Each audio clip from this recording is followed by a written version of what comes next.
Hi guys, welcome back to another video, and today's video we're going to be talking about assessment. Before we get into it, I would like you guys to click that subscribe button, like, share, comment, and guys, leave a comment if you've been through this process. You know what I will be talking about, and you're willing to share your experience so someone else can benefit from your experience. All right guys, so if you have any questions, if you're watching this and you're having any questions, you can email me. I have my email linked in the description below, and anything that we talk about in this video will be in the description below. So guys, check out the description. And yeah, so let's get into this video because we need to get straight to the chase. This is a lot and we need to cover it right now.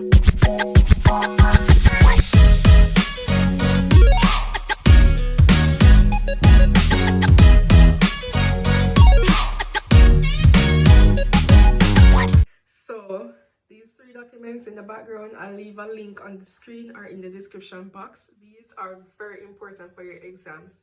They're the most important documents that you will need for this station. So it's exam day. Your examiner says, this is the room. My name is such and such. Can you declare to the camera? If you know me, can you declare your full name? And you'll do so. Then the examiner will go ahead and explain the surrounding. This is the clinical waste. This is where we can get gloves. This is this, this is that. And they will ask if there's any other questions. And if you do have any questions that you need clarity, based on whatever, you can ask at that point. If not, you can say no and you go ahead and you start the exam. So exams have started, 20 minutes on the clock. What do? You check your scenario. In real life, you do not approach a patient without knowing anything. So in exam, it's the same approach. There's a similar paper, something like this. I'll also leave the link in the description below. It's literally outlined like this paper. So even if it's a different scenario from what's on the NMC side, it is literally the same outline for the exams. It's just probably different vital signs, different name, etc. Then after you read the scenario, you're expected to assess the situation, right? So you assess to see if your scene is safe. For my exam, there was a chair, and that's a trip hazard. So I had to declare my scene is not safe as yet. I'm going to just remove this chair so no one can fall. You're going to say you're providing privacy to maintain the patient's dignity. And then you go ahead, you wash your hands according to WHO guidelines. I'll leave the link in the description box as well. After you wash your hands, you're going to place your PP on, right? So your apron and your gloves. And then you're going to approach your patient. You approach your patient, you're going to introduce yourself. You're going to tell them, why are you here? And ask them if they're okay for you to go ahead. In this case, you're there to assess them from head to toe, an A to E assessment. And it includes vital signs. So you just explain all of that, and then you can go ahead and say, can I go ahead? And the person will say yes or no. Hopefully yes. All right. Then afterwards, you're going to verify the patient. You cannot go ahead without verifying. There's three ways you're going to verify this patient. You're going to ask the patient. So the patient will verbalize their name. Hi, my name is such and such. That's verbalizing. Then you're going to check the patient's name with their ID bracelet, and then afterwards you're going to check with the docket. So there's three ways, and there's two answers that you need from the patient once they verbalize. So it's their name, date of birth, or name, NHS number. Alright, so that's a crucial point, verification. So you verify the patient, you can just verbalize and say, okay, I have the correct patient here, I'm happy to go ahead. Do you have any allergies? And again, you're going to allow the patient to verbalize this, and you're going to check the bracelet, and you're going to check the docket. And then if everything corresponds, then you can go ahead and say, okay, have allergies. I can rest assured we won't be giving you anything that has this particular allergen. Airway. The patient has been talking to you, you can declare that the airway is clear. For my case, I had a pneumonia patient, so my patient was coughing, but then the patient was answering. So I had to declare that my patient's airway was not fully clear because he had a lot of buildup of sputum based on the history that I read before. So it's not fully clear. However, there's no visual obstructions. All right, breathing. So there's no particular order in assessing your breathing pattern. You don't have to say respiratory noise first. You don't have to do respiratory rate first. It all depends on how you want to flow. As long as you cover everything that's on the marking criteria, guys, marking criteria is your best friend. All right, so for breathing, when I was starting nursing school, is to assess first. So you assess and you speak about it. So my patient is not in any respiratory distress, but however, for my case, my patient was in a mild respiratory distress because he was coughing. So I had to declare that. So my patient had mild respiratory distress. However, he didn't have any seesaw breathing, no usage of any, abdominal muscles. He didn't have any stridor, all of those stuff. So it's all on the marking criteria, guys. No, can't go wrong enough. So for the respiratory rate, you check that for 1 minute straight. All right. And what I did for my exam, I compiled everything.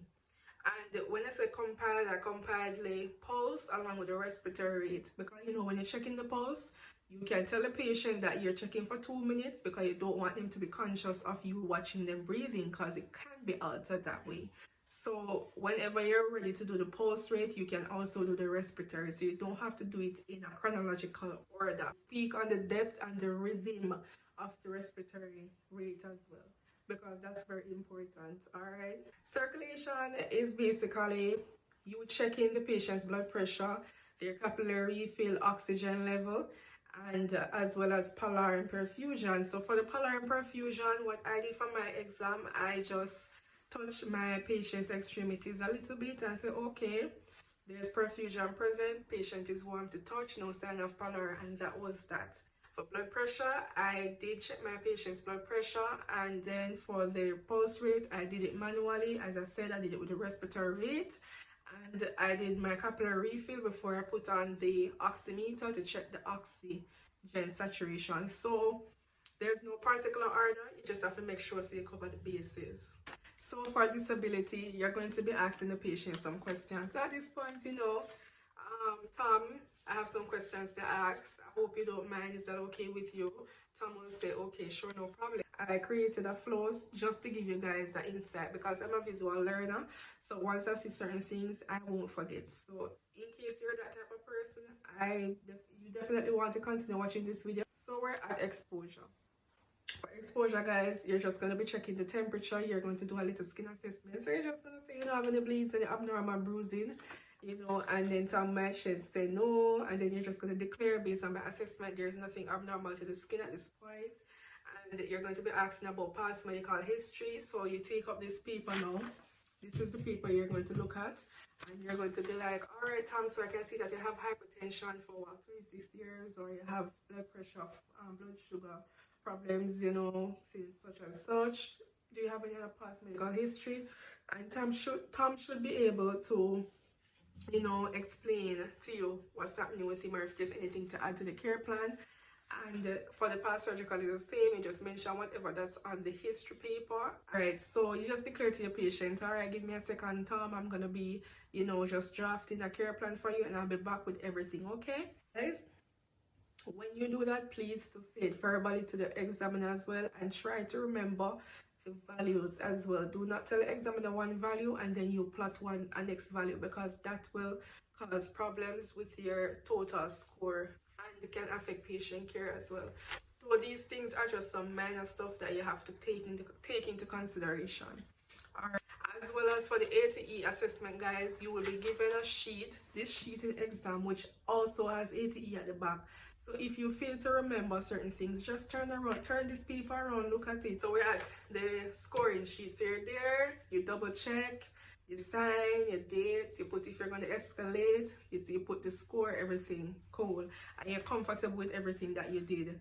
All right, so at this point now you go back to your patient and you're going to be explaining to your patient, how do you know how much to monitor this patient? Just turn around this paper. This paper had the thing at the back. You turn it around and you read it based on your score.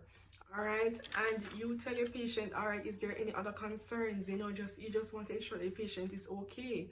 And if they do have any concerns, try to advise them, tell them that, listen, we're going to be doing this, we're going to be doing that, so don't worry about it.